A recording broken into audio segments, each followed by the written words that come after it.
بسم اللہ الرحمن الرحیم۔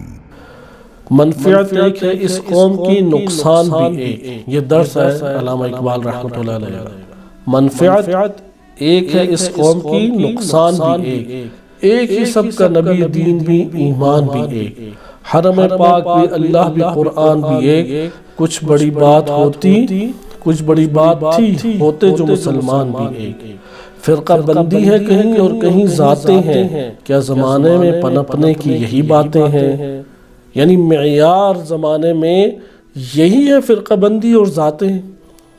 لہذا علامہ اقبال اس کے اوپر بہت غمگین ہوتے تھے کہ کیوں مسلمانوں میں یہ تفریق ہے، کیوں فرقہ واریت کے تناظر میں ایک دوسرے کو دیکھتے ہو۔ دشمن تو چاہتا ہی یہ ہے کہ تم الگ الگ گروہوں میں تقسیم ہو جاؤ۔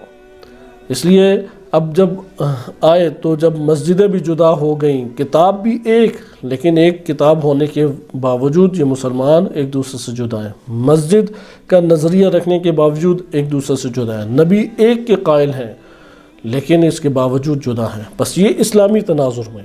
دوسری طرف ہے ذاتیں آ جاتی ہیں، یوں تو سید بھی ہو، مرزا بھی ہو، افغان بھی ہو، تم سبھی کچھ ہو، بتاؤ تم مسلمان بھی ہو۔ مسئلہ یہ پیش آ گیا کہ تم اپنے آپ کو مسلمان بھی کہتے ہو۔ ایک افغانی ہے، ایک ایرانی ہے، ایک پاکستانی ہے۔ یہ تقسیم آج کے دور میں تو بہت ہی زیادہ ہو چکی ہے۔